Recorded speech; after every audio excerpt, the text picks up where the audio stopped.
everyone. बेटे जी, we have discussed so many tertiary activities in our previous lectures. For example, trade, transport, communication and services these are the main types of tertiary activities. Today we are going to start the next topic, and that is people engaged in tertiary activities. तृतीय क्रियाकलापों में संलग्न लोग. ठीक है. और एक चीज़ और, हम ये देखते हैं कि विकसित और विकासशील देश, तो हम ये देखेंगे बेटा आपके जो डेवलप्ड जो कंट्रीज़ हैं उन देशों में सेवा में जो एंगेज मतलब जो लोग लगे होते हैं उनका रेशियो ज़्यादा होता है रादर देन डेवलपिंग कंट्रीज़. और दो services are provided in all societies, कि समाज में सेवाएं जो हैं वो सभी समाजों के अंदर उपलब्ध होती हैं, लेकिन फिर भी विकासशील देशों की अपेक्षा विकसित देशों में सेवा में संलग्न लोगों का अनुपात अधिक होता है. ठीक है. अब देखिए, हमें देखना है कि 10% of the people are engage in service sector in developing countries, के 10% लोग ही लगे होते हैं डेवलपिंग कंट्रीज़ में, और ये ऐसे ही आपके 75% people in USA are engage in this sector, कि मतलब ऐसे कंट्रीज जो डेवलप्ड है उनके अंदर यही संख्या जो है ये आपकी 75% से भी अधिक होती है. ठीक है ना, जो सेवाओं में लगे होते हैं. इसलिए आर्थिक विकास के साथ साथ इस सेक्टर का महत्व बढ़ रहा है, और अब आप देखोगे कि टर्सरी सेक्टर की इम्पोर्टेंस है वो ग्रो ज़्यादा कर रही है. सो इन दिस लेक्चर बेटे we shall discuss some selected example of this type services. First, tourism. We are discussing tourism, पर्यटन जिसे हम कहते हैं. और आपको पता है कि journey undertaken for recreation is known as tourism, कि आमोद प्रमोद के लिए, जिसे आप सैर सपाटा कहते हो, ठीक है ना, उसके लिए जो यात्रा की जाती है उसे पर्यटन कहा जाता है. और टूरिज्म जो है बेटा वो अब बहुत तेज़ी से ग्रो कर रहा है, is growing at a rapid pace all over the world, and it has become the world single largest tertiary activity in total registered jobs, मतलब 250 million, and total revenue 40% of the total GDP. मतलब इसका जो योगदान है या इसका जो contribution है वो जो टोटल आपके मतलब कुल पंजीकृत रोजगारों में से राजस्व का भी, ठीक है ना, या फिर इसमें जो लगे हैं लोग वो भी सबसे ज़्यादा हैं. इसीलिए तृतीय क्रियाकलाप का एक अकेला एक ऐसा क्षेत्र है जिसके अंदर संख्या है वो बढ़ रही है. दूसरा, हम ये नहीं कि सिर्फ घूमने फिरने वालों के लोगों की संख्या, उनके साथ साथ उनको जो सेवाएं दे रहे हैं वो, जैसे in addition to this several people are employed in allied services, उसके साथ जो सेवा दे रहे हैं कौन से, होटल का, अकोमोडेशन का, मील्स का, ट्रांसपोर्टेशन का. इवन आप कहीं घूमने जाते हो तो आपको रुकने के लिए जगह चाहिए तो आप होटल रेस्टोरेंट भी देखते हो. उस टूरिस्ट वाला जो प्लेस है उसके अतिरिक्त आप एक गाइड भी करते हो जो उस जगह की या हर क्षेत्र की आपको जानकारी है उसके बारे में, जो आप देखने जा रहे हो पूरी जानकारी आपको दे, तो आप वो भी करते हो. इनके साथ दूसरा, उस होटल में भी मैनेज करने वाले लोगों को काम मिल रहा है, या खाना पकाने वाले जो कुक हैं उनको काम मिल रहा है, देखने का या आपको बताने का जो काम कर रहे हैं उनको काम मिल रहा है. तो सबको अलग अलग काम मिलता है. तो इसके साथ साथ क्या उनकी डिमांड भी बढ़ जाती है. तो हम ये कह सकते हैं कि where tourism grows infrastructure become stronger. ठीक है. पर्यटन जो है अगर वो बढ़ता है तो पर्यटन का अगर विकास होता है तो आधारभूत आर्थिक ढांचा भी सुदृढ़ होता है. और कुछ प्रदेशों में तो पर्यटन जो है वो ऋतुनिष्ठ भी, ऋतुनिष्ठ का मतलब सीजनल आप कह सकते हो, कि सीज़न के अकॉर्डिंग, ठीक है ना, इसलिए वहाँ पर्टिकुलर सीज़न के अंदर डिमांड है वो बहुत ज़्यादा हो जाती है. ठीक है. अब हमें देखने टूरिस्ट रीजन्स कि ऐसे कौन से क्षेत्र हैं जो लोगों को अट्रैक्ट करते हैं, या हम ये कह सकते हैं कि ऐसे क्षेत्र जहाँ पर लोग घूमने के लिए ज़्यादा आते हैं. तो आपका इसमें एक तो दे रखा है Mediterranean coast in Europe and west coast in India. ये पॉपुलर डेस्टिनेशन है वर्ल्ड के. ठीक है. भूमध्य सागरीय तटीय प्रदेश और भारत में पश्चिमी तटीय भाग जैसे केरला वगैरह, गोवा, ये सब, ये आपके क्या हैं, बहुत ही आप कह लो कि विश्व भर में विख्यात हैं. इनके अलावा बेटा कुछ लोग पसंद करते हैं आपके माउंटेनियस एरियाज़ के अंदर, या जहाँ बहुत ज़्यादा नेचुरल सीनरी होती है, ठीक है, उन स्थानों के अंदर भी, या फिर आप ये कह सकते हो जहाँ मोनूमेंट्स हैं या हेरिटेज साइट्स हैं, या फिर कल्चरल एक्टिविटीज़ जहाँ पर होती हैं, ठीक है, या आपके सीनिक लैंडस्केप्स हैं, ये नेशनल पार्क्स हैं. ऐसी ये सब वो जगह हैं जहाँ पर लोग जाना ज़्यादा पसंद करते हैं या जो घूमते हैं. अब हमें देखना है कि कौन से फैक्टर्स जो इफेक्ट डालते हैं टूरिज्म पर. फैक्टर्स अफेक्टिंग टूरिज्म, पर्यटन को प्रभावित करने वाले कारक कौन से हैं. तो बेटा we are taking two. First, demand, मांग, कि कहाँ पर लोग ज़्यादा मांग करते हैं, किसकी, घूमने की, सैर सपाटे की. ठीक है. तो जिन क्षेत्रों के अंदर मांग ज़्यादा होगी, जीवन स्तर के ऊपर भी डिपेंड करता है ना, उनका जो लाइफ स्टैंडर्ड है वो किस प्रकार का है, उसके ऊपर भी डिपेंड करता है। तो अब लोगों के पास थोड़ी समय होती है या उनकी लाइफ बहुत हेक्टिक हो गई है, उस व्यस्तता के जीवन के अंदर वो थोड़ा सा समय है वो अपने लिए, ठीक है ना, या फिर रिचार्ज होने के लिए, एनर्जी गेन करने के लिए चाहते हैं, इसलिए वो घूमना फिरना या अपने काम से थोड़ी देर के लिए छुटकारा चाहते हैं, ठीक है, दोबारा से अपने आप को चार्ज करने के लिए। तो इसलिए जहाँ लोगों की मांग ज़्यादा होगी उन स्थानों पर भी आपका क्या होगा, टूरिस्ट या टूरिज्म के अट्रैक्शन के केंद्र जो है वो भी ज़्यादा होंगे, ठीक है। नेक्स्ट आपका है ट्रांसपोर्टेशन, मतलब परिवहन। परिवहन जो है वो पर्यटन के सुधार के लिए कारक है। उसके साथ साथ बेटा परिवहन में अगर उन्नति होगी तो पर्यटन स्थल भी अच्छे होंगे, लोग वहाँ इजीली जा पाएंगे। आपको जो जगह देखनी है वहाँ पर आने जाने के लिए फैसिलिटी आपको मिल जाती है, तो आप इजीली वहाँ पर जाने के लिए तैयार होते हैं। तो अब धीरे धीरे ये चीज़ है वो आपकी ग्रो करे कि ट्रांसपोर्ट है, जैसे travel by car on smooth road is very convenient, ठीक है ना, कि अगर आपके पास स्मूथ रोड और आपको पता है इजीली वहाँ पर जाया जा सकता है तो आप उसके लिए तैयार हो जाते हैं। तो इन आजकल के जो मतलब इस दौर जो है इसमें एयर ट्रैवल जो है वो भी एक पॉपुलर टूरिस्ट आप ये कह सकते हो कि वेरी पॉपुलर विद टूरिस्ट बन गया बिकॉज ऑफ इट्स स्पीड, कि आप बहुत ही जल्दी या तीव्रता से किसी भी कोने तक आप पहुंच सकते हो, ठीक है। ये आपके क्या हो गए, फैक्टर्स हो गए। अब हमें देखना है कि टूरिस्ट अट्रैक्शन के सेंटर्स कौन से हैं या फिर कौन कौन सी चीज़ें जो लोगों को अपनी तरफ अट्रैक्ट करती हैं और लोग वहाँ पर घूमने के लिए आते हैं। तो इसमें there are so many. First climate, जलवायु, ठीक है। जलवायु जो है देखो बेटा ये टूरिस्ट मतलब कैसे रिलेटेड है कि people of colder regions go as tourist to warmer places where as then from hot areas prefer cold regions as the tourist destination.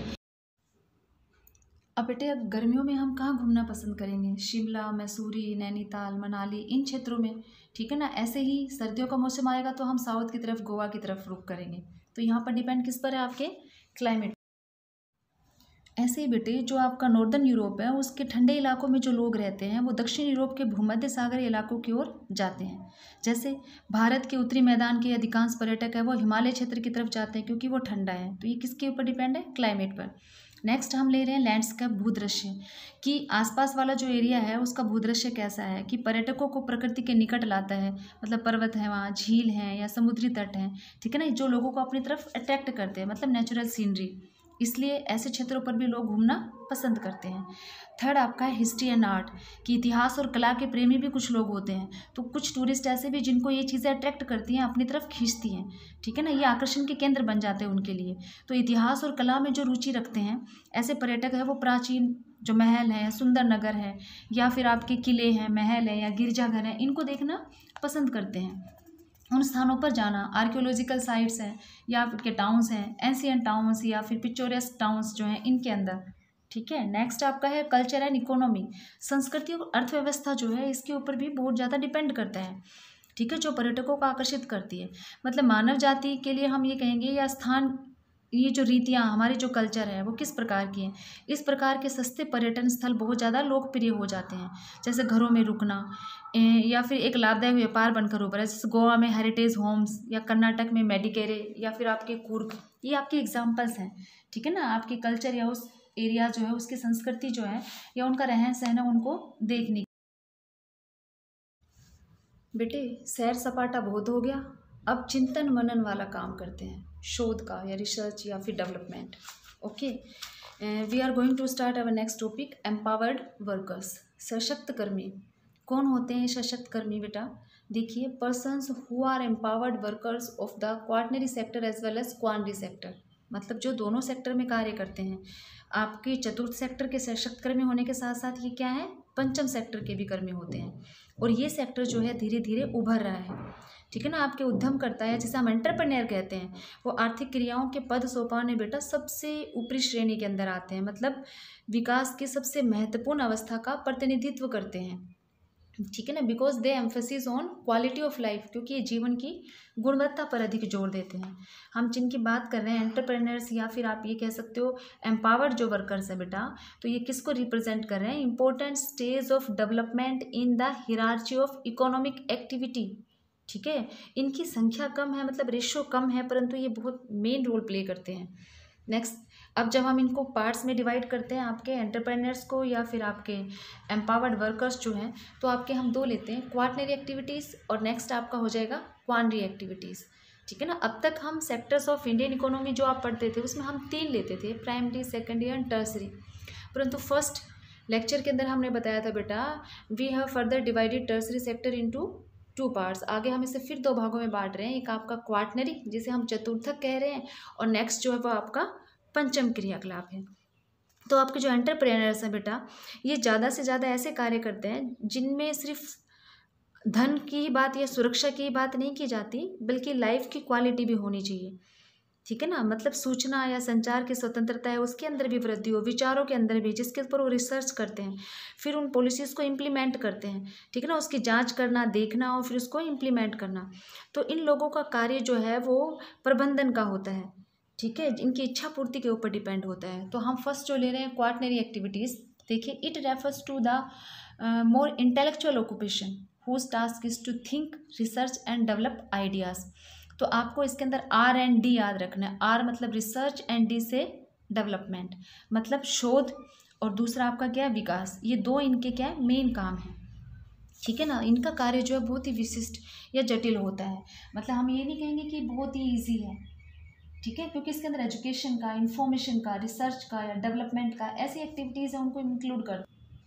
इनकी डिमांड जो है बेटा वो दिन प्रतिदिन है वो बढ़ती ही जा रही है, चाहे वो कार्यालय भवन हो या प्रारंभिक विद्यालय हो या विश्वविद्यालय कक्षा या अस्पताल या डॉक्टर के कार्यालय, कोई भी रंगमंच या लेखाकार, इन सब में मतलब इस वर्ग की सेवाओं से सभी कोई न किसी तरह संबंध रखते हैं। कि हम किसी भी चीज़ की जब जानकारी लेते हैं कि अगर हम इसे लंबे समय तक जारी रखते हैं तो इसके क्या रिजल्ट होंगे, तो जो कार्य कर रहे हैं वो इसके परिणामों को नहीं जानते, उन परिणामों का अध्ययन करने या उस पर रिसर्च या शोध करने का काम है वो किसका, इन लोगों का होता है जो इस सेक्टर के अंदर लगे होते हैं, कि आगे देखना और ये पता लगाना कि इसके रिजल्ट है वो क्या होंगे हमारे लिए। तो ये कौन है, आपके क्वाटनरी एक्टिविटीज़ के अंदर जो सशक्त कर्मी या जो एंटरप्रेन्योर्स जो लगे होते हैं वो ये कार्य करते हैं। ठीक है ना, चाहे वो आपकी स्कूल से रिलेटेड हो, एजुकेशन से रिलेटेड हो, कि शिक्षा के अंदर अगर हम कोई नई नीति लेकर आते हैं, नया पाठ्यक्रम लेके आते हैं, तो उसका क्या रिजल्ट है, तो उस रिजल्ट को देखना, एनालिसिस करना, विश्लेषण करना और ये बताना कि क्या कमियां कहाँ कैसे रह गई हैं। तो ये क्या कहलाएंगे, आपके क्वाटनरी एक्टिविटीज़ से रिलेटेड। बेटे क्वाटनरी एक्टिविटीज़ में आपने शोध कर लिया, मतलब रिसर्च या डेवलपमेंट से रिलेटेड जो इश्यूज़ थे उनको देख लिया। ठीक है, अब हमें क्या करना है कि जो हमने उसमें देखा उसके आधार पर हमें डिसीजन मेकिंग का काम भी करना है, हमें बताना है। ठीक है ना, कि उस शोध के परिणाम क्या है और आगे हमें क्या करना है, उससे रिलेटेड डिसीजन और उससे पॉलिसी मेकिंग का काम। जैसे क्वाटनरी एक्टिविटीज़ में आपका आर एंड डी मतलब रिसर्च एंड डेवलपमेंट था, इसमें आपका क्या, decision making and policy making. ठीक है, ये 2 मेन रहेंगे किसमें, क्वाटनरी एक्टिविटीज़ में। पंचम क्रियाकलाप, ये काम आपका इन एक्टिविटीज़ के अंदर होगा, इसलिए ये आपके क्या, हाईएस्ट लेवल, मतलब आप ये कह सकते हो कि सबसे उच्च स्तर की एक्टिविटीज़ है उसमें काउंट किया जाता है। People engage in highest level decision making और policy making perform quaternary activities and these activities are subtly different from quaternary activities. मतलब बहुत कम ही अंतर होता है अगर हम दोनों में देखें, क्वाटनरी में and quaternary and sorry between quaternary activities. देखिए अब क्वाटनरी एक्टिविटीज़ क्या हैं, these activities concern with creation, rearrangement and interpretation of new and existing ideas. कि आपने ये बता दिया कि एजुकेशन में आपकी पहले जो नीतियाँ थी या पहले जो कार्य चल रहा था उसका रिजल्ट है वो क्या, शोध करके आपने बता दिया। बता देने के बाद में क्या, रीअरेंज करना, उसे दोबारा से लागू करना, उसका पुनर्गठन करना।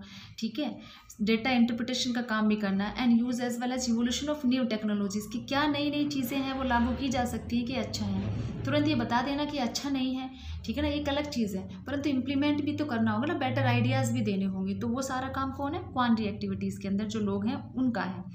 तो इसमें services like high paid skills of senior business executives, government officials, research scientist, financial and legal consultants, ये सब आपके किस में आते हैं, क्वाटनरी एक्टिविटीज़ के अंदर आते हैं, जो आपके क्या बहुत ज़्यादा स्किल वाला काम करते हैं। इसीलिए the people engaged in the quaternary activities referred as gold collar, इन्हें स्वर्ण कॉलर वाले भी कहा जाता है। जैसे डिफरेंट इकोनॉमिक एक्टिविटीज़ हैं तो उन डिफरेंट इकोनॉमिक एक्टिविटीज़ के कलर भी अलग है कॉलर के। जैसे रेड है वो प्राइमरी एक्टिविटीज़ के लिए है, गोल्ड है वो क्वाटनरी एक्टिविटीज़ के लिए, वाइट है वो highly skilled specialist and high technology industries के लिए, एंड द ब्लू कलर बेटा वो एक्चुअल प्रोडक्शन का जो काम करते हैं इंडस्ट्रीज़ में उनके लिए है। तो बेटे हमने बहुत काम किया, सेवाएं दी भी और सेवाएं ली भी, चाहे वो ट्रेड हो, कॉमर्स हो, ट्रांसपोर्ट हो, कम्युनिकेशन हो, या आपके ऑर्गेनाइज या रेगुलर या अनऑर्गेनाइज सर्विसेज हों, ठीक है ना। इवन हमने इतने सारे जो काम किए उसके ऊपर हमने क्या किया, रिसर्च भी किया कोऑर्डिनरी एक्टिविटीज़ के अंदर, और उसके बाद में हमने डिसीजन मेकिंग का, पॉलिसी मेकिंग का काम भी किया, नीतियाँ और निर्णय ये भी बनाए। ठीक है, वो किसमें किया, क्वांटरी एक्टिविटीज़ में, पंचम क्रियाकलाप में। इतने सारे काम करने के बाद इवन सैर सपाटा भी किया, घूमे फिरे भी, ठीक है ना, रिचार्ज करने के लिए, खुद को एनर्जेटिक फील करवाने के लिए। अब हम जो ले रहे हैं बेटा, ये आपका नया और नेक्स्ट और इम्पोर्टेंट टॉपिक है आउटसोर्सिंग, जिसे बाह्य स्तोत्रन कहा जाता है। देखिए, आउट का मतलब बाहर और सोर्सिंग का मतलब स्तोत्र बाहर है।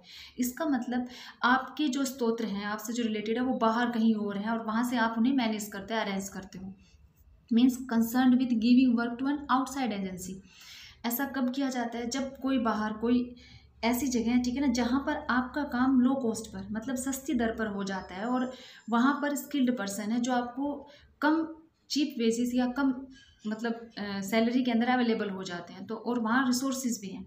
तो इसलिए आप क्या करते हो, अपना काम है वो उनको सौंप देते हो करने के लिए, ठीक है ना, जिससे कि आपका काम है वो बेहतरी से भी और कम पैसे में हो जाता है। इसलिए इसे क्या कहा जाता है, आउटसोर्सिंग। जैसे help in improving efficiency and reducing cost, the work is transfer to overseas location. और जब ऐसा कोई कार्य, ठीक है ना, आपके बाहर, या आप ये कह सकते हो कि समुद्र पार के स्थानों को सौंपा जाता है, तो इसे अपतरण कहते हैं। समुद्र पार, जैसे ही आपका यूएसए है, वो किसको दे, इंडिया को दे, ठीक है ना। इस तरह से मतलब देश के बाहर और देश के बाहर भी बहुत दूर उस कार्य को दिया जाता है, तो इसे ऑफशोरिंग या अपतरण कहा जाता है। अब देखिए, आपके आउटसोर्स जो एक्टिविटीज़ हैं, इसके अंदर आपके आईटी से रिलेटेड भी होती है, ह्यूमन रिसोर्स भी, या customer support and call centre services भी होती है।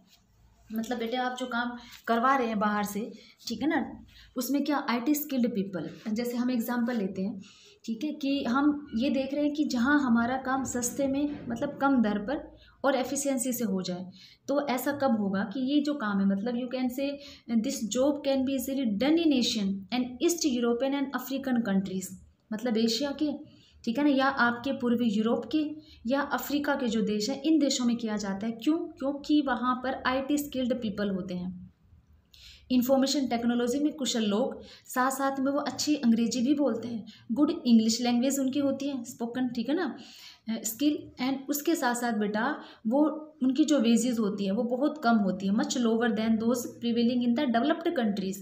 जो आपके विकसित देश हैं, उन देशों में ये सब महंगा मिलता है, उसकी बजाय आपके ये एशियन या फिर आपके ईस्ट यूरोपियन या अफ्रीकन कंट्रीज़ में ये सब इजीली सस्ती दर पर अवेलेबल हो जाता है। जब आपको सस्ता अवेलेबल होगा और काम भी उतना ही होगा, उसी बेहतरी से आपको अवेलेबल हो रहा है, तो आप वहीं से ही उस चीज़ को अरेंज करना चाहेंगे। तो ये क्या, उन देशों के लिए, ठीक है ना, वो देश जहाँ पर ये महंगा है, जैसे आपके डेवलप्ड कंट्रीज़ हैं, उन देशों के लिए ये क्या हो गया, आउटसोर्सिंग हो गया, ठीक है, बाहर से जो काम करवा रहे हैं।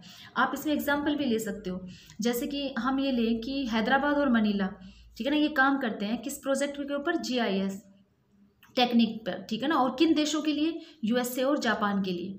तो हैदराबाद मनीला अलग अलग जगह हैं और यूएसए जापान है वो अलग कंट्रीज़ हैं, ठीक है ना। तो यूएसए और जापान के लिए हैदराबाद मनीला जीआईएस टेक्निक्स पर काम करते हैं इन देशों के लिए। तो यूएसए और जापान के लिए क्या हो गया, आउटसोर्सिंग हो गया, ठीक है ना, बाह्य स्तोत्रन हो गया। अब इससे क्या, इनकी कॉस्ट भी कम हो जाती है और इनके लिए प्रॉफिटेबल भी हो जाता है, ठीक है। इसी तरह से हम ये भी कह सकते हैं कि ये प्रॉफिटेबल उनके लिए भी है जिनको काम मिल रहा है, मतलब हैदराबाद मनीला के अंदर जो लोग लग रहे हैं उनके लिए भी है इजी। कैसे? क्योंकि जैसे इंडिया में या चाइना में या बोत्सवाना या अफ्रीका, इनके अंदर जो काम करे, तो इससे इन लोगों को काम के साथ साथ अपना देश छोड़कर उन कंट्रीज़ में नहीं जाना पड़ता कि हम कहें हैदराबाद के लोग या मनीला के जो लोग हैं वो स्किल्ड पर्सन है, जिनकी डिमांड है, वो लोग वहाँ जाएँ, कहाँ, यूएसए या जापान। तो इससे क्या हो जाएगा, आउट माइग्रेशन हो जाएगा हमारे देश से। जो आपके स्किल्ड पर्सन हैं, हाईली स्किल्ड पर्सन जो हैं, वो चले जाएंगे, ठीक है, लेकिन अब उन्हें जाने की ज़रूरत नहीं है, वो यहीं से काम करते हैं। तो ऐसे ही आपके क्या, आपके ह्यूमन रिसोर्स है या फिर आपके कॉल सेंटर्स हैं, इनके अंदर जो लोग काम कर रहे हैं, ठीक है ना, वो एक जगह पर रहकर ही उन देशों के लिए काम करते हैं। तो ये आपका क्या हो गया, आउटसोर्सिंग। इसके साथ साथ बेटा आपके केपीओ या आपके बीपीओ, केपीओ मतलब नॉलेज प्रोसेसिंग आउटसोर्सिंग, ठीक है ना, या बिजनेस प्रोसेसिंग आउटसोर्सिंग, बीपीओ, ये भी आपके नए उभर कर आ रहे हैं, मतलब आपकी नए ट्रेंड हैं दोनों के दोनों। और इसके अंदर आपके जो काम करते हैं वो आपके उच्च श्रेणी के, या आप ये कह सकते हैं कि बहुत ही स्किल्ड पर्सन जो हैं, ठीक है, मतलब बेटर स्किल्ड जो वर्कर्स हैं वो इसके अंदर काम करते हैं। गो अहेड बेटा, मेडिकल टूरिज्म, चिकित्सा पर्यटन। ठीक है ना, जिसमें हम दोनों काम कर रहे हैं, मतलब एक तो मेडिकल ट्रीटमेंट वाला काम और दूसरा सैर सपाटे या घूमने फिरने वाला काम। So it is combining tourism activity with medical treatment, जिसमें चिकित्सा उपचार के साथ साथ अंतर्राष्ट्रीय पर्यटन को भी संबंधित किया जाता है। वही आपका क्या है, चिकित्सा पर्यटन। और बेटा इंडिया जो है वो इसके अंदर मतलब फास्ट इमर्जिंग बन गया है as an important destination of medical tourism in the world. विश्व के अंदर पर्यटन मतलब चिकित्सा पर्यटन की दृष्टि से अग्रणी देश बन गया है। और इसका कारण भी है क्योंकि भारत के अंदर आपकी जो मेट्रोपॉलिटन सिटीज़ हैं उनमें वर्ल्ड क्लास हॉस्पिटल्स हैं जो प्रोवाइड करते हैं वर्ल्ड क्लास मेडिकल फैसिलिटीज़, और वो भी बेटा लो कॉस्ट पर, मतलब सस्ती दर के ऊपर, और अच्छी, या फिर आप ये कह सकते हो कि विश्व स्तरीय उपचार जो है वो कम कीमत पर उपलब्ध करवाते हैं, इसलिए इसकी डिमांड है। तो जो आपकी वेस्टर्न कंट्रीज़ हैं, उन वेस्टर्न कंट्रीज जो उससे बहुत सारे पेशेंट हैं वो यहाँ पर आते हैं ट्रीटमेंट के लिए, ठीक है ना, मतलब वो भी उन कंट्रीज से जहाँ पर उन्हें बहुत ज़्यादा खर्च करना पड़ता है अपने ट्रीटमेंट के लिए, तो इंडिया के अंदर आते हैं, सस्ती दर पर इलाज करवाते हैं और उस बचे हुए पैसे से वो यहाँ पर घूमते हैं। इट मीन्स हमें उनसे दो फायदे हुए, पहला तो वो एज ए पेशेंट हमें पे कर रहे हैं, सेकेंडली एज ए टूरिस्ट पे कर रहे हैं, मतलब वो मरीज के रूप में भी, ठीक है ना, रोगी के रूप में भी, और दूसरा फिर वो पर्यटक के रूप में भी हमें पे कर रहे हैं।